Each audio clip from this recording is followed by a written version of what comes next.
Las montañas de la locura. H.P. Lovecraft. Este vídeo es la cuarta parte de una colaboración con 90 Delta, un amigo del canal. Encontraréis la tercera parte en su canal. Os dejo toda la información abajo en la caja de descripción. Que disfrutéis del relato.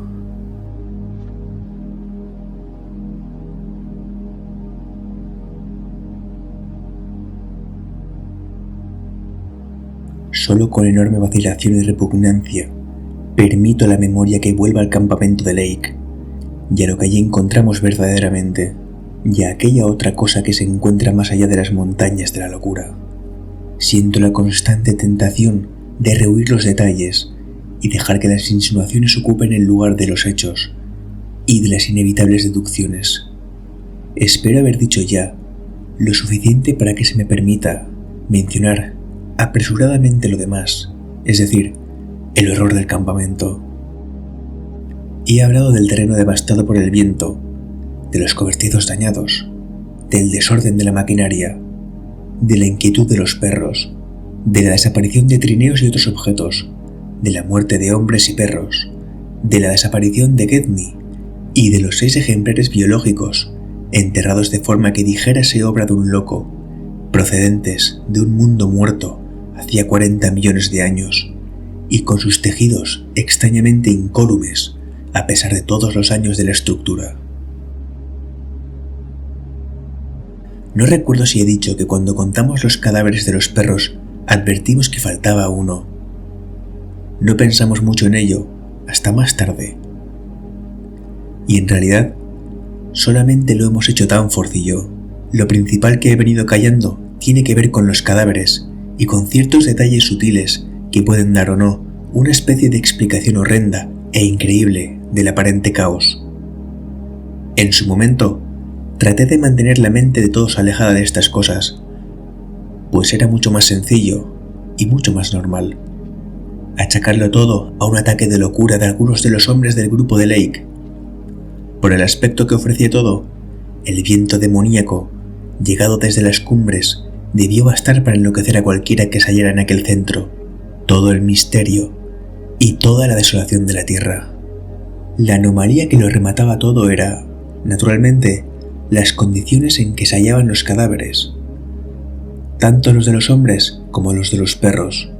Todos se habían visto envueltos en una especie de lucha terrible y estaban desgarrados y despedazados de manera diabólica y completamente inexplicable. Por lo que pudimos colegir, la muerte había sobrevenido por lesiones o estrangulación. Era evidente que fueron los perros los que iniciaron la lucha, pues el estado de su primitivo cercano demostraba que se había roto desde adentro. Lo habían situado a cierta distancia del campamento por el odio que inspiraban a los animales aquellos infernales organismos arcaicos. Pero esta precaución parece que resultó inútil. Cuando los dejaron solos, en medio de aquel viento monstruoso, tras unos endebles muros de insuficiente altura, los perros debieron salir en estampida, no sé si a causa del mismo viento o excitados por un sutil olor que emanaba en cantidad creciente de aquellas criaturas de pesadilla. Pero lo ocurrido era, en cualquier caso, horrendo y repugnante. Tal vez sea mejor que deje a un lado los escrúpulos y diga al fin lo peor, aunque manifieste categóricamente la opinión de que, a juzgar por las observaciones directas y las rigurosas deducciones que hicimos tanto Danforth como yo, el por entonces desaparecido Gedney nada tuvo que ver con los abominables horrores que encontramos. He dicho que los cadáveres estaban espantosamente destrozados, pero ahora debo añadir que algunos de ellos mostraban incisiones muy curiosas, hechas a sangre fría y de manera más inhumana.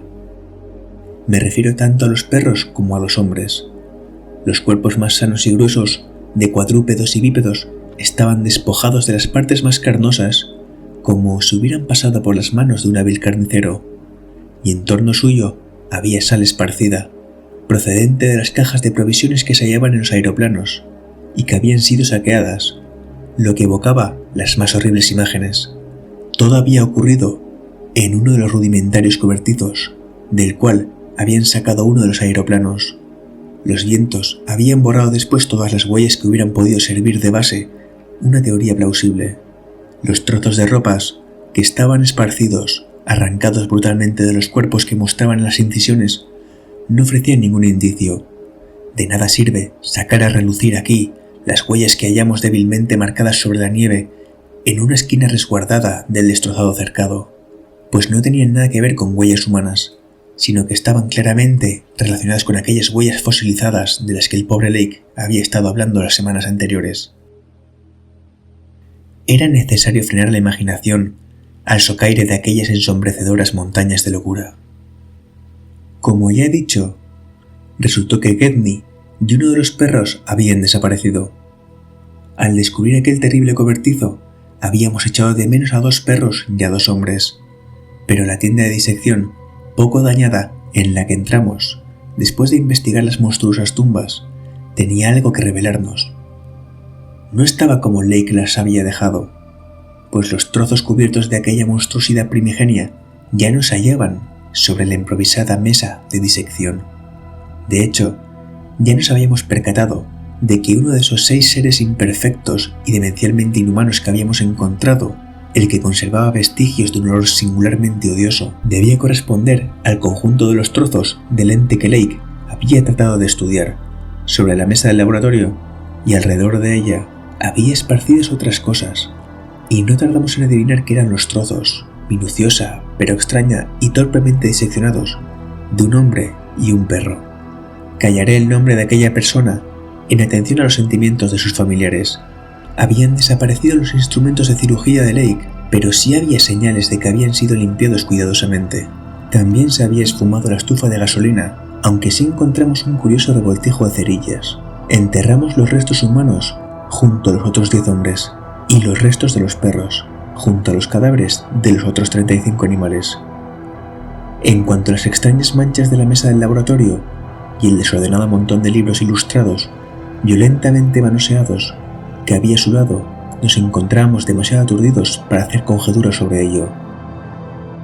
Esto era lo peor del campamento, que no causaban menor perplejidad la desaparición de Gedney, de uno de los perros, de los 8 ejemplares biológicos indemnes, de los 3 trineos y de ciertos instrumentos, libros técnicos y científicos, material de escritura, linternas con sus correspondientes pilas, provisiones, combustible, aparatos de calefacción, tiendas de repuesto, trajes de pieles y cosas semejantes.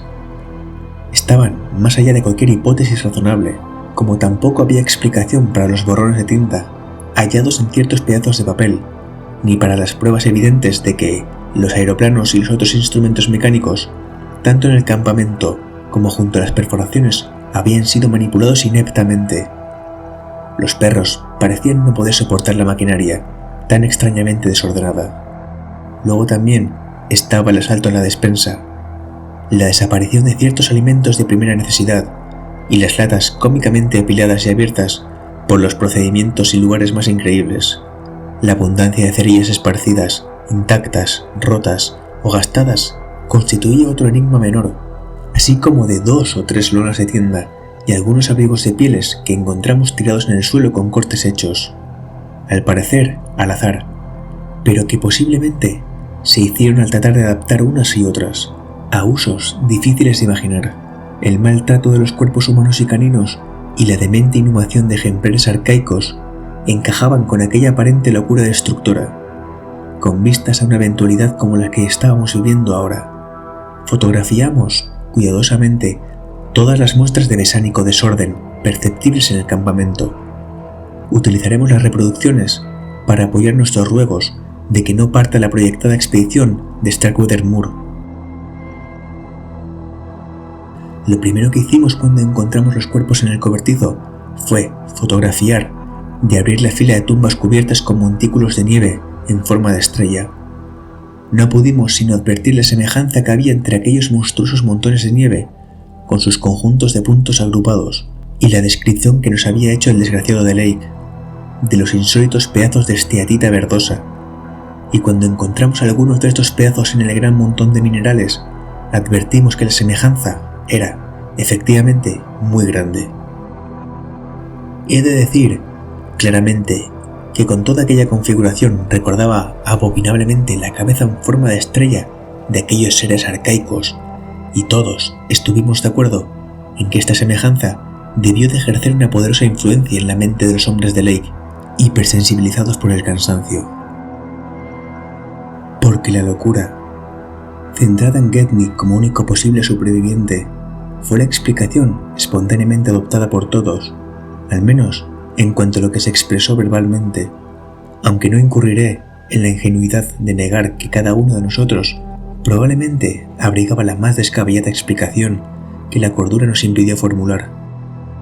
Sherman, Peabody, McTeague realizaron aquella tarde un largo vuelo sobre el territorio de los alrededores y escudriñaron el horizonte con prismáticos en busca de Gedney y de los varios seres desaparecidos, pero nada se pudo averiguar. El trío explorador informó que la cordillera se extendía interminablemente hacia la derecha y hacia la izquierda, sin disminuir de altura ni mostrar cambio esencial de la estructura.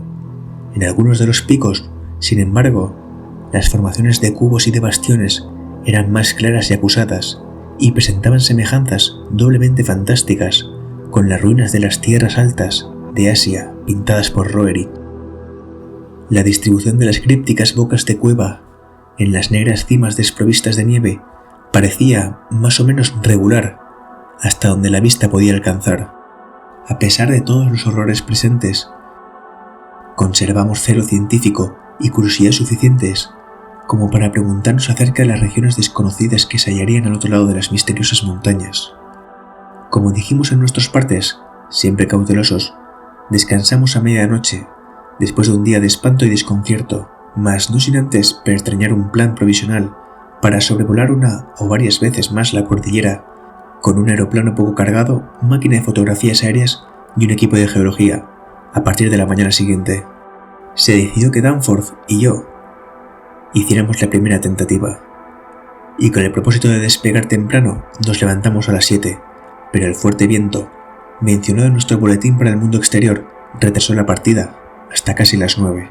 Ya he repetido el relato no comprometedor que hicimos a los hombres del campamento, y que retransmitimos al exterior a nuestro regreso, 16 horas después de nuestra partida. Ahora me incumbe el tremendo deber de ampliar ese informe, rellenando los vacíos que he callado por piedad, con insinuaciones de lo que verdaderamente vimos en el oculto mundo ultramontano. Insinuaciones de las revelaciones que finalmente han conducido a Danforth a una crisis nerviosa.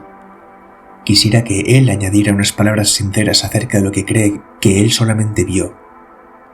Aunque se trata, probablemente, de una figuración provocada por los nervios, y que fue tal vez la gota que colmó el vaso dejándole en el estado en que se encuentra. Pero se muestra firme en contra de eso. Lo único que puedo hacer es repetir sus incoherentes susurros posteriores acerca de lo que le llevó a prorrumpir en gritos mientras el avión regresaba por el desfiladero, azotado por el ventarrón, después de la impresión verdadera y tangible que compartí con él.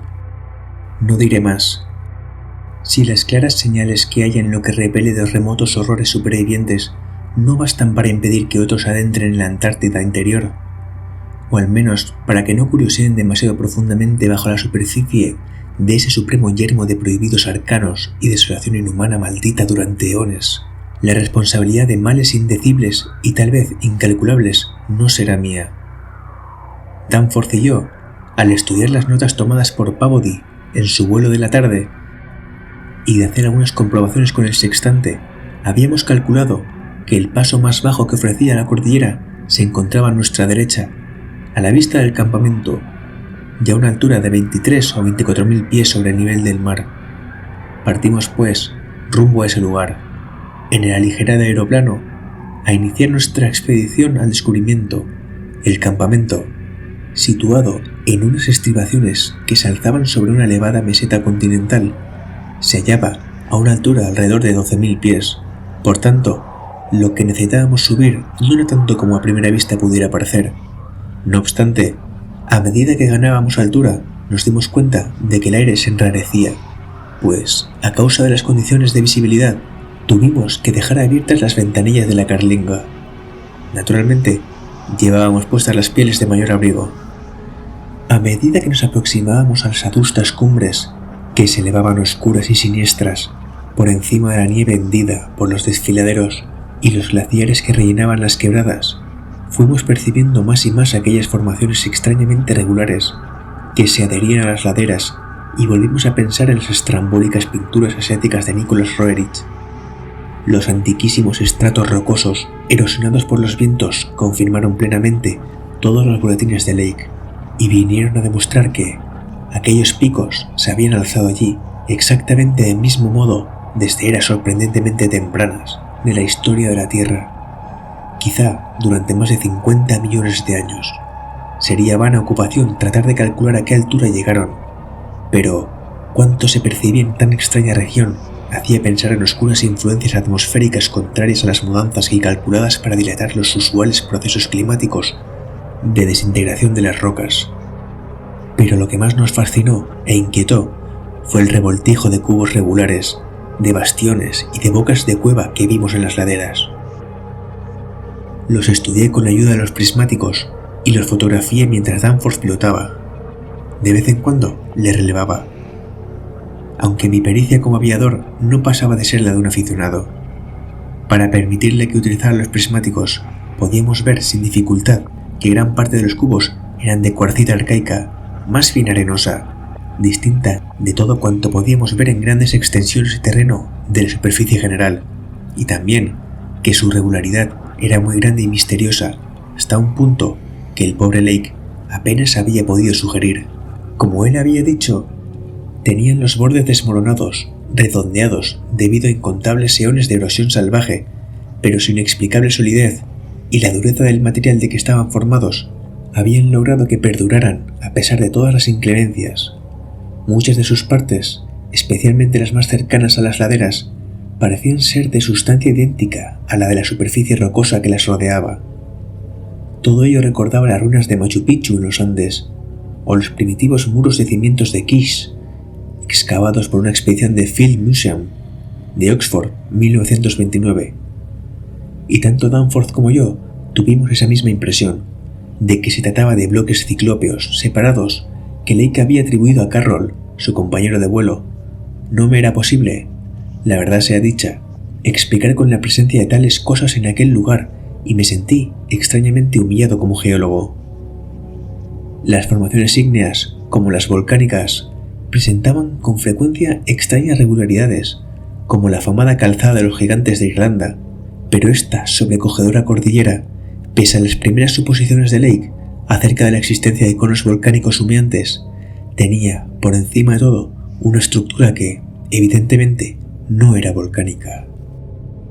Las curiosas bocas de cueva, en cuyas cercanías parecían abundar más las insólitas formaciones, presentaban, por su regularidad, otra incógnita, aunque menos que la primera.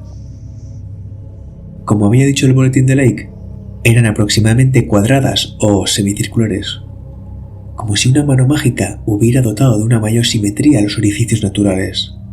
Su abundancia y distribución eran notables, y hacían pensar si toda zona estaría, a modo de panal, llena de túneles labrados en la piedra caliza por la tenacidad de las aguas. Nuestras miradas no pudieron penetrar muy profundamente en las cuevas, pero sí vimos que no habían estalactitas ni estalagmitas. Fuera, la parte de las laderas inmediatamente próximas parecía, invariablemente, lisa y regular. Danforth tuvo la impresión de que las pequeñas grietas y hoyos, producidos por la erosión, tendían a mostrar insólitas configuraciones. Influido, como estaba por los horrores y misterios encontrados en el campamento, me dio a entender que aquellos hoyos recordaban vagamente los grupos de puntos que salpicaban los primigenios trozos de esteatita verdosa, tan atrozmente copiados en los túmulos de nieve, dementemente concebidos, que cubrían las 6 monstruosidades enterradas.